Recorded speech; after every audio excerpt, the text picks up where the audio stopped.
Did you know? Chapter 261 begins with Yuji ripping through Sukuna, trying to get to his heart. As soon as Sukuna chants domain expansion, he sees Gojo standing, and in disbelief, Sukuna wonders if it's really him, but pushes away that thought as he says it's impossible. Sukuna punches away Yuji as he moves forward and says, "I apologize for underestimating you. I didn't know you were capable of going that far. Yuta Okatsu." Yuta now in Gojo's body, using Kenjaku's technique. Next page, we enter a flashback.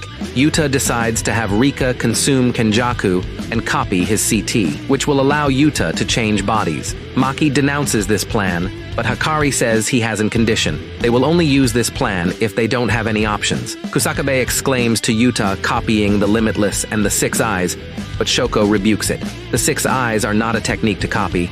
They all deliberate on the consequences of Yuta using Kenjaku's technique, as Yuta can only copy a technique for 5 minutes.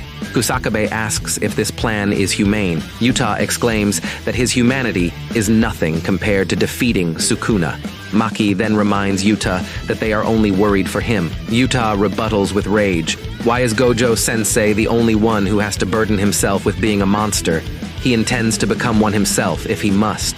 The scene switches. Yuta now talks to Gojo about taking his body once he dies. Gojo not showing any care in his body if he dies. He doesn't intend on dying in the first place. After giving pleasantries to the others, Yuta proclaims that Gojo does not have to alone be the monster. Gojo is reminded of Geto, saying that he is still chasing him. The scene then switches again as Amai explains his curse technique. His technique is given power by his sugar intake. Amai now stands over the body of Yuta, slashed in half. Amai worries if it's too late to switch his body. With Gojo's body ready, Yuta explains that he is barely alive because of Rika. It's time to make the switch. Shoko says he will need to maximize his RCT to heal the body completely. We come back to the present. Both Yujo and Sukuna open their domains in one last heavenly clash.